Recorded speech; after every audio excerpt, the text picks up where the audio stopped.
ओम श्री परमात्मने नमः। प्रिय दर्शकों, मित्रों, आप सबको जय श्री राम, राधे राधे, जय श्री कृष्णा, जय शिव। भगवान की कृपा से आप सभी स्वस्थ और व्यस्त रहेंगे और सहपरिवार खुश होंगे, मेरा ऐसा मानना है। मित्रों, एक वीडियो कई दिन पहले हमने बनाया था जिस कहानी का शीर्षक था निश्चय करके निर्णय लेना। तो वो एक छोटी सी कहानी थी, उसमें आधी रह गई थी। तो बहुत लोगों के सुझाव आए थे आगे गुरुजी इस कहानी को पूरा करो। तो बात क्या थी, एक राज्य में एक चोरी कर ली चोर ने। तो राजा बहुत न्यायप्रिय था और नगरी के लोग भी धर्मात्मा थे, अच्छे व्यावहारिक लोग थे, सब लोग सज्जन थे। लेकिन एक चोर आकर किसी के घर में चोरी कर ली और जाग होने पर वो चोर पकड़ा गया। तो पहले गांव में भी, अभी भी होता है, पहले होता था गांव की पंचायत होती थी और जो पंच फैसला होता था वो सर्वमान्य हो जाता था। आज की तरह से अदालत पहले भी थी, लेकिन आज थोड़ा सा संविधान का सिस्टम अलग है। और उस समय राजाओं का राज होता था। तो जब ग्राम पंचायत पर नहीं होता था फैसला, तो वो फैसला राज दरबार में जाता था।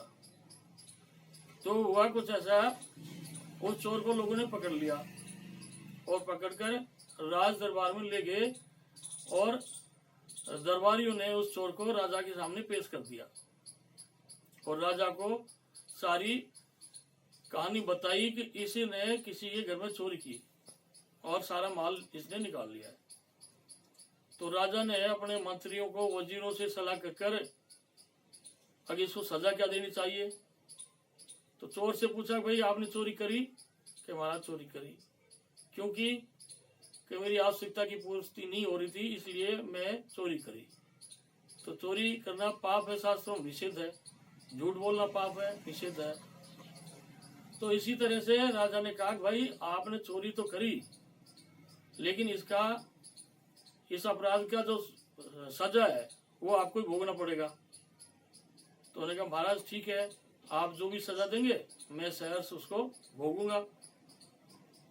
तो राजा ने कहा, अब इसमें दो शर्तें हैं। एक तो पहली सजा यह है कि 100 प्याज रखी जाएंगी आपके सामने, और दूसरी सजा है 100 आपकी कोड़े पीठ पर लगेंगे। 100 कोड़े आपके पीठ पर मारे जाएंगे। ये दो प्रकार की सजा आपके सामने है। अब इसमें से आपको जो अच्छा लगे वो पसंद करके बताओ। तो चोर ने विवेक के द्वारा निश्चय नहीं किया, और निश्चय नहीं किया तो उसने कहा जल्दीबाजी में, महाराज मैं तो 100 प्याज खा लूंगा। तो राजा ने मंत्रियों से कहा, ठीक है, ये प्याज खा रहा है तो दरबारी उनसे, दरोगा से बोलो इसके कोड़े मारे, नहीं वो प्याज खिलाए। तो एक एक करके प्याज खिलाने लगे उसको। तो चोर ने 5-4 प्याज तो आराम से खा ली, और 8-10 जब पहुंच गया तो मुंह जो है ना इतना जल गया और अंदर से जी घबराने लग गया और हाथ जोड़ कर कहा, महाराज मेरे तो आप जो है कोड़े मार लो, प्याज तो मेरे से नहीं खाई जाएगी। तो राजा ने कहा, ठीक है। तो प्याज को अलग कर दी और फिर उस चोर की पीठ पर गिड़ गिड़ के एक एक कोड़ा लगाने लगे। तो इस तरह करते करते जब 10-15 कोड़े लग गए तो चोर को निर्णय लेने में फिर भी दिक्कत आ रही थी। उसने कहा, महाराज ये कोड़े तो मेरी चमड़ी उधेड़ देंगे, मैं तो प्याज ही खा लूंगा। तो दरोगा ने कहा, ठीक है, कोड़ा हटा दिए और प्याज रख दी। फिर 5-7 प्याज खाई और फिर चोर ने हाथ जोड़ कर कहा, महाराज मैं तो कोड़ी खा लूंगा। इस तरह से बार बार प्याज भी खाता रहा और कोड़ी भी खाता रहा।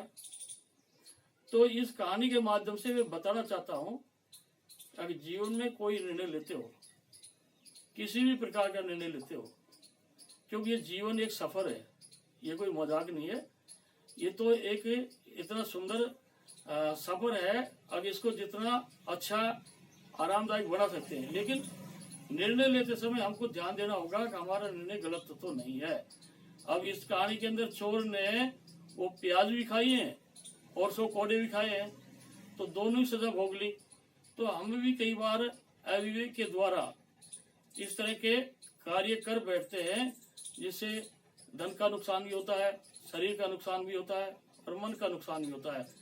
तो मैं आप सभी से निवेदन करता हूँ, कार्य करने से पूर्व अच्छी तरह से विवेक के द्वारा स्वविवेक का जरूर ध्यान दें। क्या हमें अधिकतर दूसरों पर डिपेंड होते हैं, और दूसरे की सलाह माननी भी चाहिए, लेनी भी चाहिए, लेकिन पहले खुद को एकदम सर्टिफाई कर ले कि ये ठीक है, उसके बाद में कोई कार्य करे। जय हिंद, जय भारत, राधे राधे।